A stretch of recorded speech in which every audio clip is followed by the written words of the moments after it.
Welcome back to part 2 of this series where we're covering flights, accommodation and insurance. If you have yet to, remember to watch part 1 where I cover SIM cards, transportation and activities.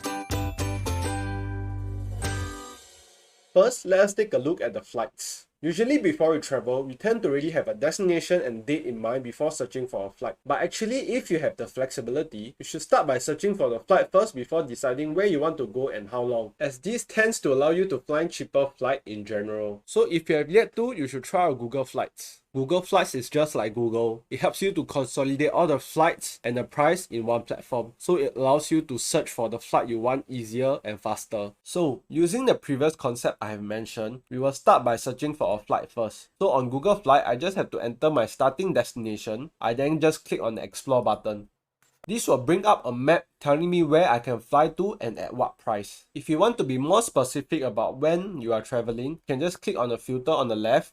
Choose the month you want to travel in, so maybe example March, and for how long you want to go. So if I just choose 1 week, I can just click on done and the map will be updated to show the new price and destination. So what is so great about that feature is that it allows you to see the map as a whole. You can then decide where you want to go from there and it might actually help you to save some money. However, if you already have a destination in mind, then this might not be the best tip for you. Next is round trip versus one way. When you are searching on Google Flights, round trip are usually flights from the same airline. However, sometimes different airlines might have different price at different time. And by having flights from different airlines can actually help you to save money depending on where you are going. But of course, if you are going nearby like Bangkok or even Vietnam, then it might not make a huge difference. Let's say you already have a destination in mind and a rough date in place. You can then use the date grid function on Google Flights to see how you can adjust your itinerary and timeline to maybe save more money. So example, if I want to fly to Tokyo, I just have to click on View Flights and click on Date Grid.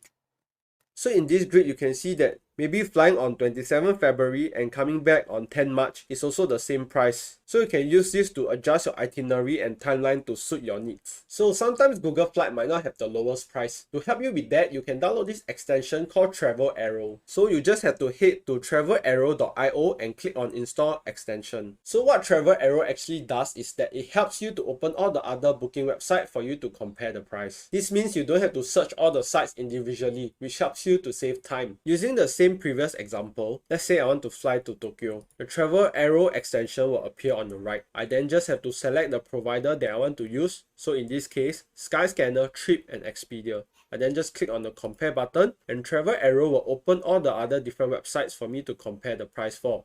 So looking at here, we have trip.com from Singapore to Tokyo from 1st March to 10 March.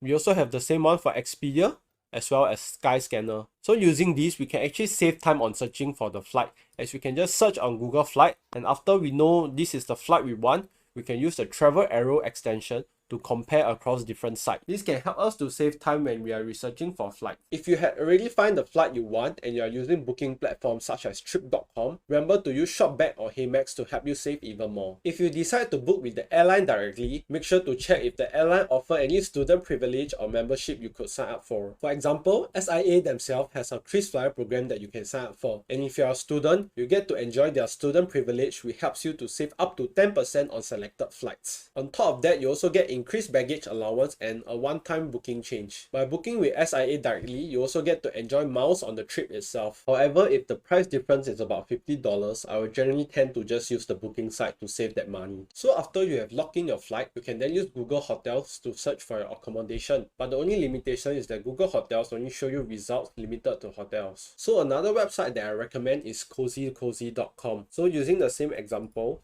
let's say I'm flying to Japan from March 1st to March 10th. I then have to just click on search and it will compare with every possible provider including Airbnb's, Booking.com and Expedia. This means that I can see results from Airbnb and hotel, and these show up in the map form. So it's very easy for you to browse through. Maybe I'm staying around Nagoya, then I just have to search if there's any accommodation that I can stay in around that area. Let's say you already find something you like, you just have to click on View Deal and it will route you to the booking website directly. Take note that for third-party booking website, I will usually tend to find the place again on the incognito browser, as the price might fluctuate depending on what you have previously searched. Also take note that sometimes when you use Shopback or Haymax, the price might actually be jacked up, so you are paying more just to save less. So here I have a good example. I have two Agoda websites, both to Tokyo and from 1st March to 10 March. However, you can see that the Shinjuku Granville Hotel have different pricing. One is $151 and another one is $125. Usually when booking accommodation, I recommend you to find something that offers free cancellation up to the date that you are actually staying, because you never know what might happen. Plan might change or you might have to cancel your trip. However, if the place is really the right fit and at the right price, then this is something that I can overlook. When you are paying for accommodation, make sure to also check what currency you are paying in. Sometimes it might be cheaper to pay in the foreign currency using a multi-currency card such as Revolut, Trust or Utrip as compared to paying in local currency. Next, let us take a look at insurance. Generally, it's good for you to buy your insurance as early as possible, as you never know what might happen till the date of your trip. For insurance, I will generally search on SingSaver or MoneySmart to see if there's any deals or promotion going on. After you have selected a few potential insurance companies that you might buy from, remember to do some research on the company itself to ensure that they fulfill their part of the policy within a reasonable time frame. If something bad were to happen, you don't want to spend time chasing after them to claim your insurance. By following these tips, you're not just preparing for a trip, you're ensuring that every dollar spent brings maximum value to your travel experience. So go ahead and apply this strategy and you might find yourself with extra money to spend. Don't forget to check out my previous video on SIM card, transportation, and activities. Stay tuned for the next video where I'll cover more on how you can stretch your spending dollar when you're overseas. See you in the next one. Bye bye.